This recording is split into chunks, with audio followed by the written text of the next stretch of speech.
It was a dark night. In the old village house, there hung an ancient wall clock. It was so old that every night at midnight it would start ticking by itself. Lucas and Emma were siblings who had come to spend their holidays with their grandmother.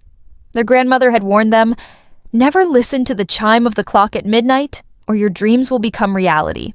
But Lucas thought it was just an old tale. He and his sister were lying in bed together. The room was completely dark, but through the window they could see the full moon shining brightly in the sky. Suddenly, Lucas heard a sound. He sat up in bed and listened. Tick, tock. Was that the clock? But it didn't make sense. It was only 10 o'clock. Why was the clock ticking? Then he heard it again. This time he could hear it more clearly. It was coming from right beside him. Lucas turned on the bedside lamp and saw that the clock was ticking. Its hands were moving. Slowly, its long, thin fingers crept closer and closer to midnight. Emma was shaking. She whispered to Lucas, "I told you we shouldn't be in this room at night." But Lucas just laughed and said, "Don't be silly. It's just an old story our grandmother tells us. Nothing will happen."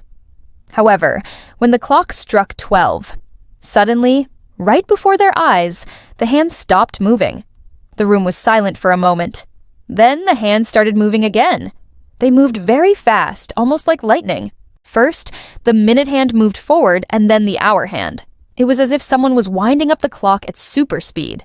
Emma was terrified. She grabbed onto Lucas's arm and said, "This isn't a dream. This is real. What do we do?" But Lucas couldn't answer. He was scared too. He had never seen anything like this before. What was happening to the clock? Suddenly, something strange happened. On the wall behind the clock, a shadow appeared. It emerged slowly from within the clock, and it was growing bigger and bigger.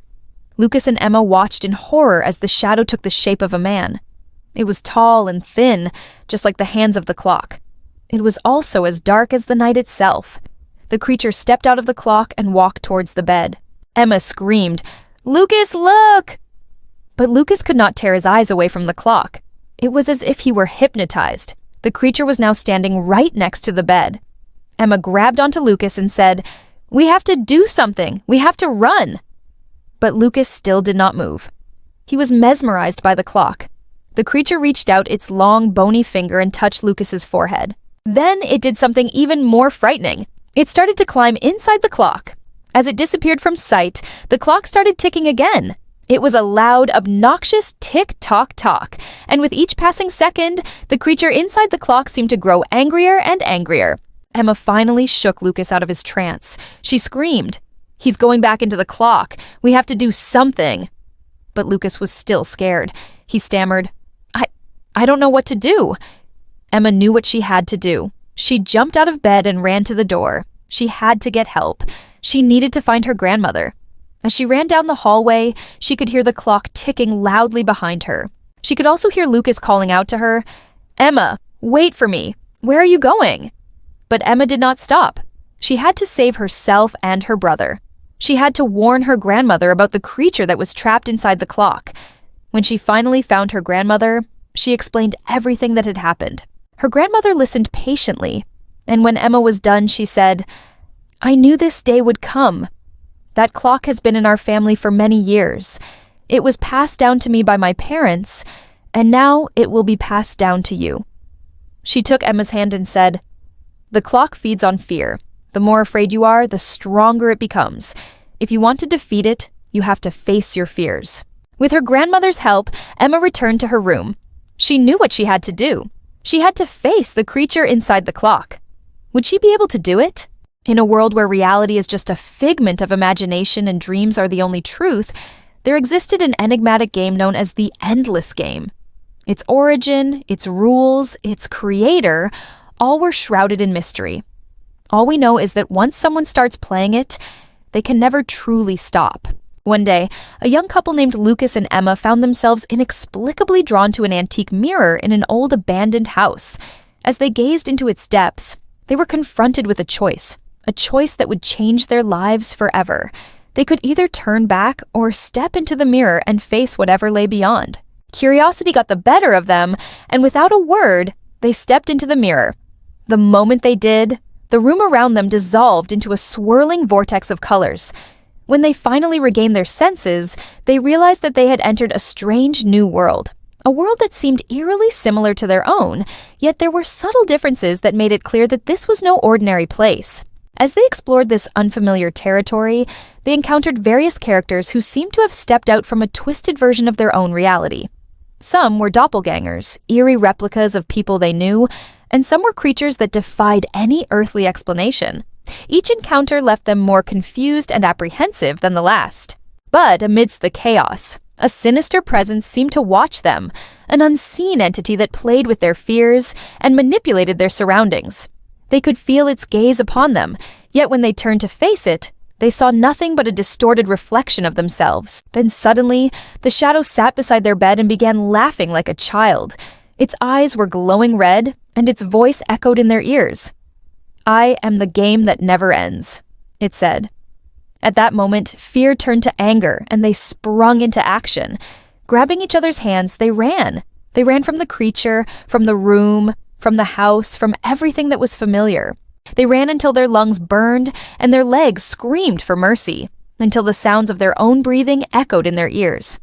But the shadow was always there, a constant presence just beyond their sight.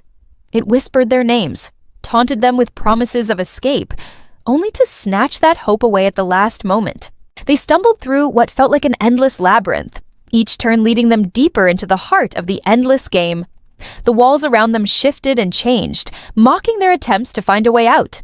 And with each passing moment, the line between reality and nightmare became increasingly blurred.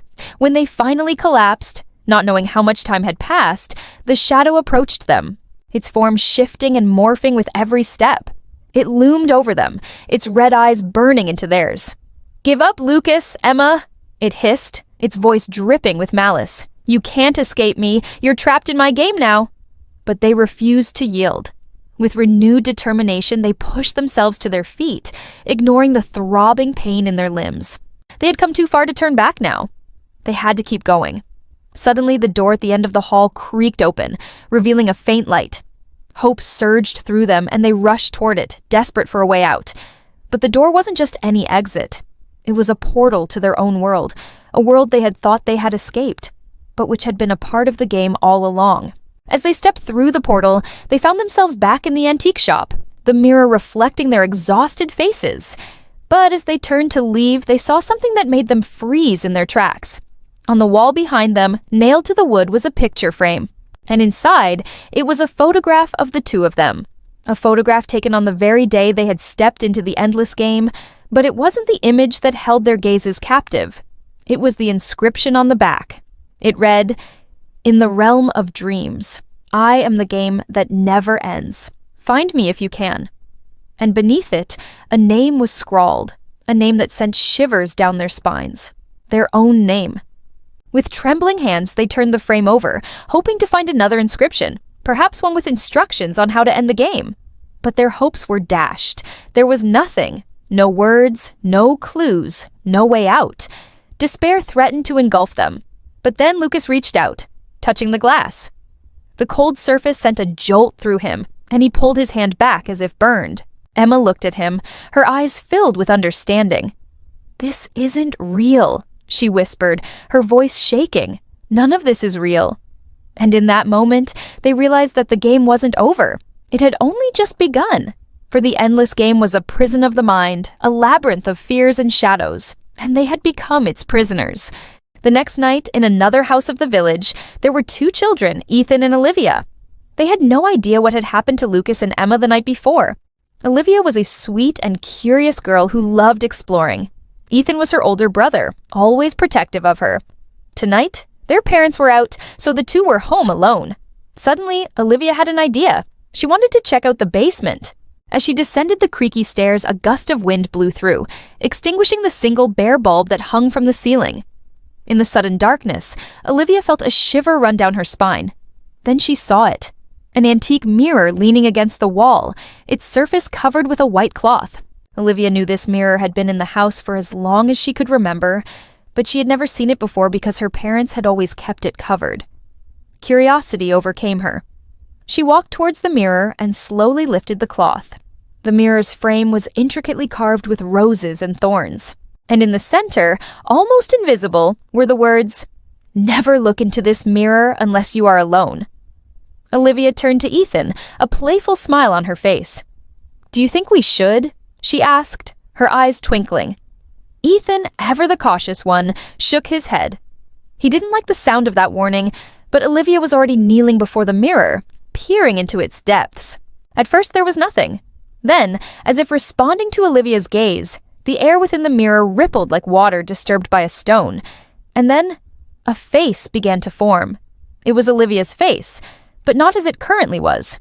It was older, wearier, with deep lines etched around the eyes and a sad smile on the lips. Olivia gasped and stumbled back, knocking over a nearby box.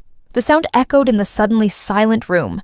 The face in the mirror seemed to shimmer and distort, then vanish. Then a voice, cold and whispery, broke the silence. Who's there?" Olivia asked, her voice trembling. There was no reply. The only sound was the pounding of her own heart. Suddenly, the reflection reappeared. It was still Olivia's face, but now it was smiling, a cruel, mocking smile, the smile of something that wasn't Olivia. "Hello," the reflection said, its voice a distorted echo of Olivia's. "Don't be afraid. I won't hurt you. I just want to play." Olivia wanted to scream, to run away, but she couldn't move. She was frozen with fear as the reflection in the mirror reached out a hand towards her. It wasn't just a reflection reaching out. It was something else, something dark and cold, something that wanted to grab hold of her and pull her into the mirror. "Let me introduce myself," the reflection continued, its voice dripping with malice. "You can call me Mirror Man, and I want you to give me Olivia. I've waited so long for this moment." Before Olivia could respond, the reflection vanished again. But this time, instead of her own face, there was only blackness staring back at her. Then Mirror Man appeared behind her, his face inches from her own. Olivia screamed, scrambling back. But there was no escape. The walls of the basement seemed to close in on her. She could feel the coldness of the mirror on her skin as she turned to face him. Her eyes met his, and she saw her own face reflected in his pupils, twisted and distorted. Meanwhile, Ethan, hearing his sister's screams, had finally found his voice. He rushed into the basement, swinging a heavy wooden chair. "Stay away from her!" he shouted at the figure in the mirror. But when Ethan's foot hit the basement stairs, the floor gave way and he tumbled down, landing hard on the concrete floor. Olivia screamed again, this time in terror. The last thing she remembered was Ethan's horrified face as the ground split open and swallowed him whole. Then everything went black. Ethan and his sister Olivia were playing hide and seek. Olivia was counting to 10 with her eyes closed when she heard a crash. "Coming in," she shouted. She opened her eyes and began to look for her brother. She found him in the basement staring directly at the antique mirror that had been in their family for generations. It was ornately carved with silver leaf and was said to have belonged to their great-great-grandmother. "Don't stare into the mirror, Ethan," Olivia said. "Mom said it's not safe." Ethan turned around and smiled at his sister. "Don't be silly. There's nothing in here but reflections. Come see what I found." Olivia reluctantly came closer and gasped. Inside the mirror, she saw a shadowy figure standing behind Ethan, almost like a dark cloud taking shape. She nudged her brother, and he turned just enough to reveal the face of the dark figure. It was a man with long, flowing hair and piercing blue eyes. Olivia felt a chill go down her spine and pulled her brother away from the mirror. "Let's go. I don't like this at all." As they walked away, she could feel the man's eyes boring into their backs, but Ethan couldn't take his eyes off the mirror. He wanted to get a better look at the man, but the more he looked, the angrier he became.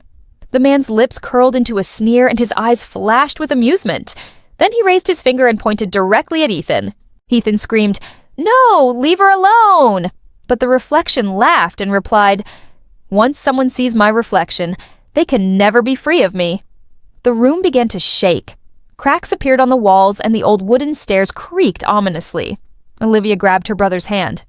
"We have to get out of here," she shouted over the din, but Ethan didn't seem to hear her. His eyes were wide with fear as he watched the mirror. Inside the glass, the image of himself and his sister appeared. They were trapped within the mirror, unable to move or speak. Their screams echoed through the basement, but no sound came out. Olivia turned to run, but her foot caught on a loose floorboard and she fell. Scrambling to her feet, she looked back at the mirror and screamed. Ethan and herself were now closer to the front of the mirror, but the image of them in the glass was further back. Behind them, the man with long, flowing hair stood right next to them, his face inches away from their own. His eyes glowed an eerie blue in the dimly lit basement. "Help me!" she cried, reaching out a hand to touch the glass, but her fingers went straight through. The image of Ethan and Olivia in the mirror were now running away from the man with long, flowing hair. They were further back in the basement, but the man was gaining on them, his face contorted in a vicious grin. Olivia screamed for her brother to run faster, but there was no response. The Ethan in the mirror seemed to be frozen in place, staring back at her with wide, lifeless eyes. Then suddenly, the man lunged forward and grabbed hold of Ethan's shoulder. He dragged the boy towards him and whispered something in his ear. Olivia couldn't hear what was said, but the image in the mirror screamed, "Don't trust him! Don't trust him!" The man with long, flowing hair turned to face the camera, and Olivia could see his full face for the first time. One side of his face was covered in thick, dark hair, but the other side was smooth and pale. His left eye was a piercing blue, but his right eye socket was empty, leaving only a gaping black hole where the iris and pupil should have been. Olivia screamed and fell to her knees. The image in the mirror fell to their knees as well, their hands and faces inches from her own. She could feel the coldness of the glass against her skin, and the dampness of the basement floor beneath her knees. The mirror was no longer just a reflection. It was a portal, a gateway to another world where shadows danced and nightmares came to life. And as the children's laughter echoed through the basement, Olivia knew that she would never escape the horrors that lay within. But that's not the end of the story. What happens next will shock you. If you listen very carefully, you can still hear the children's screams echoing from inside the mirror. Thanks for watching. If you enjoyed the video, please leave a like and subscribe for more content.